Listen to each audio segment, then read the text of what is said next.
It's me again. I just did a video on an old 266 that I'm restoring for a fella from Quebec. And it's hilarious. He told me on the phone earlier he thought he had the original bill of sale and brochure on it. And he did. He just texted it to me as I was going to download the video. So I just want to add this one in front of it just to show you guys. That's kind of funny. So he's got the original bill of sale for this saw from 1983 in the original owner's manual. That's very cool. I don't know how to screenshot that and add it to this video, but I just wanted to say that and enjoy the video. I hope you like it. Have a great night. Good afternoon, everyone. A few months ago, a fella from Quebec, Dillon Rail, sorry if I don't get that right, Rehel. Kind of a weird name to say there, Dillon. So anyways, he sent me this old 266 SE. 260 SE, a lot of people always wondered what the symbols mean. Special edition. Then they also had 266 SG, which was the heated version of the special edition. So 266s, and then the XP was, extra performance. XPG is extra performance heated handlebars. XPGW, the W stands for wrap handlebars. So those are the identification things of Husqvarna. Has been for years. This saw is in 1983, and the history behind this saw, I don't normally do old ones like this, but for certain people like Dillon here himself, it means a lot to him. It was his grandfather's saw.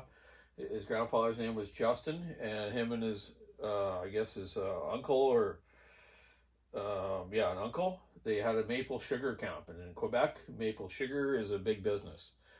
Maple syrup, maple sugar, it's a huge industry out that way. And there's a lot of corrupt stuff about that with different things. You've seen different shows about it and whatnot, but it's a huge thing. So they were using it for cutting some of the maple trees, I guess, but they found it a little big and it never got used that much, actually.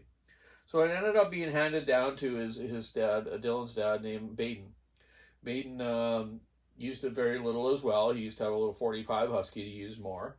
And then he, someone borrowed it and ran bad gas in it or something. Scored it really bad. If you notice the piston here, it's totally scored. And so is the cylinder. It's unfortunate because this saw is in very good shape. So it's a third generation saw. So Dillon owns it now, and he shipped it to me, and he wants me to port it and just get it all back to good running condition. I'm just going to take the starter off and throw it in the box here and just show you. You can tell by a saw of wear, especially around the bar approach area. I'm going to zoom in a little bit here to show you a little bit more here. So if you look at it, hardly anywhere here where the chains come off or anything. A couple little marks on the chain catcher, but it's the old coarse thread clutch, but it's in beautiful shape. I'm going to put new seals in it. I got a cylinder and piston off another 266 SE, which is in perfect shape. Piston's perfect. The ring gap's good. The cylinder's good. So I'm going to put that on it.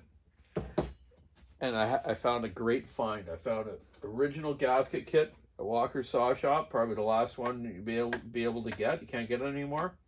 The biggest important gasket is this intake one here that goes against the cylinder, between the cylinder and the insulator block, the carb block, right?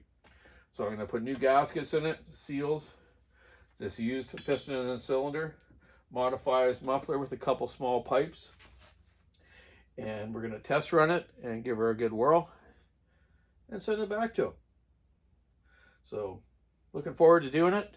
And sorry it's been taking a little bit of time, buddy, but I'm on it because I was waiting for these gaskets. Lucky I found this old set and just got to do it now. So pitter patter, let's get at her, eh?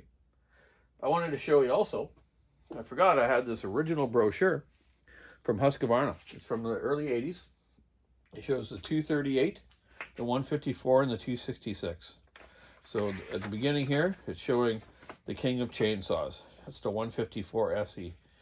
And if everyone doesn't understand what the Husqvarna symbol is, it's actually a gun sight. It's not a crown like you see here. I think it's actually a gun sight because they made weapons. If you guys know the history of Husqvarna, this is a really cool brochure. The King of Chainsaws. So it first shows the 154. Talks about them, the ergonomics of them, the right design, how thin they were, how powerful they were. They were noisy because they wanted the power, right? Like we do with the modified mufflers. There's the 238 SG. Very nice saw too. And then we get into the 154, you know, a little more CCs. And last, the 266. Look, there's the production line years ago with all those 266s on there. Eh? Wouldn't you like to have that whole line of those saws? They're one of the best built saws ever. Everyone used them out here for spacing, silviculture work, and small falling. Probably they stopped making them in Sweden, and they made them in Yugoslavia for a while, I believe, or Slovenia, I think, and then they got scrapped. But we'll get this back together for you, Dylan. Hope you have a good night. Hope you're not too sore from the gym tonight. I heard he was at the gym tonight, because I just talked to him, by the way. So, anyways, keep your saw into a sticky nice rubbing the road. Your bat tip up tonight, guys. If you're watching the Blue Jays game, have a great day. Bye now.